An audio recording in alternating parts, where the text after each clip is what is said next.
देश के सबसे बड़े सरकारी बैंक यानी एसबीआई ने एक नई रिकरिंग डिपॉजिट यानी आरडी स्कीम की शुरुआत की है। इसका नाम दिया है हर घर लखपति। इस स्कीम के तहत आप हर महीने छोटी छोटी रकम जमा कर अपने अकाउंट में 1 लाख रुपए या उससे अधिक जमा कर सकेंगे।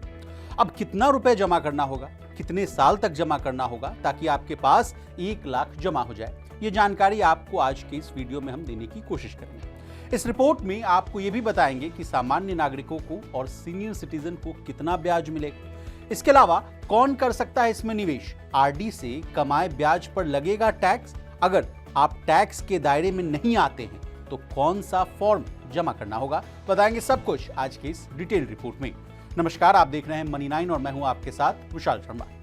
सबसे पहले कैसे 1 लाख रुपए जमा होंगे, इससे कहानी की शुरुआत करते हैं। हर घर लखपति स्कीम खास तौर पर उन निवेशकों यानी इन्वेस्टर्स को ध्यान में रखकर शुरुआत किया गया है जो हर महीने एक निश्चित अमाउंट इस आरडी अकाउंट में जमा कर उसके जरिए एक बड़ा फंड जुटाने का प्लान कर रहे हैं। इस आरडी स्कीम का मैच्योरिटी पीरियड जो है 3 से लेकर 10 साल, मतलब साफ है कि एसबीआई की इस योजना में निवेशक 3 साल की अवधि से लेकर 10 साल की अवधि तक पैसों का इन्वेस्टमेंट जो है यानी निवेश कर सकते हैं। इसमें सामान्य नागरिकों को अधिकतम 6.75% और वरिष्ठ नागरिकों यानी सीनियर सिटीजन को अधिकतम 7.25% सालाना ब्याज दिया जा रहा है। बता दें, छोटी छोटी बचत मैच्योरिटी पर ब्याज के साथ एक बड़े अमाउंट के तौर पर निवेशक को मिल जाती है, जिसका उपयोग जो है बच्चों की पढ़ाई लिखाई हो या अन्य जरूरतों को पूरा करने के लिए किया जा सकता है।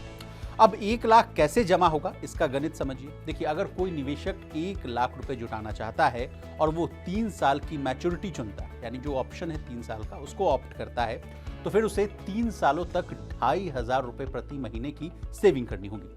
ऐसे में ब्याज मिलाकर उसे मैच्योरिटी पर 1 लाख रुपए मिल जाएंगे।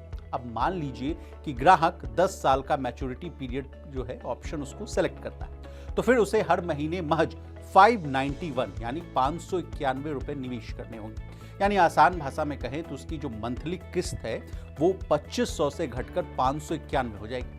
बता दें, एसबीआई हर घर लखपति आरडी स्कीम में ग्राहक द्वारा भरी जाने वाली मासिक किस्त का कैलकुलेशन जो अमाउंट है वो ओपन करते समय लागू की गई ब्याज दर के आधार पर किया जाएगा। इस योजना में अकाउंट खुलवाने के लिए ग्राहक अपनी नजदीकी एसबीआई ब्रांच में जाकर संपर्क कर सकते हैं। आपकी जानकारी के लिए बता दें कि अगर हर महीने खाते में जमा होने वाली किस्त लेट होती है तो फिर इसमें पेनाल्टी का भी प्रावधान किया गया है। स्कीम के तहत 100 रुपए पर 1.5 रुपए से लेकर 2 रुपए की लेट फीस जो है अप्लाई हो सकती है। वही एक बात का खास जो है ध्यान रखना जरूरी है कि अगर कोई निवेशक लगातार 6 किस्तें नहीं भरता है तो फिर उसका अकाउंट जो है बंद कर दिया जाएगा और जो जमा राशि है उसको उसके सेविंग अकाउंट में ट्रांसफर कर दिया जाएगा। कहानी के इस मोड़ पर यह जानना बहुत जरूरी है कि इस स्कीम में कौन कर सकता है निवेश। तो बता दें, कोई भी भारतीय नागरिक इस स्कीम में निवेश जो है यानी इन्वेस्टमेंट जो है वो कर सकता है। व्यक्ति इसमें अकेले या जॉइंट अकाउंट जो है खोल सकते हैं। वहीं माता पिता यानी जो अभिभावक है अपने बच्चे यानी 10 साल से अधिक उम्र का और जो स्पष्ट हस्ताक्षर यानी सिग्नेचर करने में जो सक्षम हो उसके साथ आप खाता खोल सकते हैं। अब बात कर लेते हैं ब्याज की। आरडी से कमाए ब्याज पर आपको टैक्स लगेगा। रिकरिंग डिपॉजिट से होने वाली जो ब्याज आय है यानी इनकम अगर 40,000 रुपए है और सीनियर सिटीजन के मामले में 50,000 रुपए तक है तो इस पर आपको कोई टैक्स नहीं देना। इससे ज्यादा इनकम होने पर 10% का टीडीएस काटा जाता है।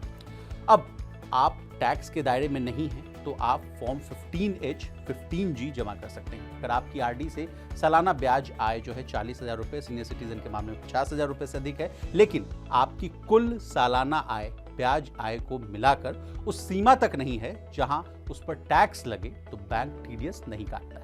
इसके लिए सीनियर सिटीजन को बैंक में फॉर्म 15H और अन्य लोगों को फॉर्म 15G जमा करना होता है। फॉर्म 15G या फॉर्म 15H खुद से की गई घोषणा वाला फॉर्म होता है। इसमें आप ये बताते हैं, यानी इस फॉर्म में आप ये बताते हैं कि आपकी आय टैक्स की सीमा से बाहर है। अब जिसकी इतनी चर्चा हो रही है यानी आरडी की, वो क्या होता है, आसान भाषा में ये भी समझिए। देखिए, रिकरिंग डिपॉजिट यानी जो आरडी बड़ी बचत में आपकी मदद कर सकती है। आप इसका इस्तेमाल गुल्लक की तरह कर सकते हैं, मतलब आप इसमें हर महीने सैलरी आने पर एक निश्चित रकम डालते रहें और इसके मैच्योर होने पर आपके हाथ में एक बड़ी रकम हो। अब हमने आपको आरडी, एसबीआई हर घर लखपति आरडी स्कीम के बारे में तमाम जानकारियां दी। आपको हमारी ये डिटेल रिपोर्ट कैसी लगी कमेंट करके जरूर बताइएगा। इसी तरह बिजनेस जगत से जुड़ी तमाम ताज़ा तरीन खबरों के लिए बने रहिए हमारे साथ और देखते रहिए मनी 9। है।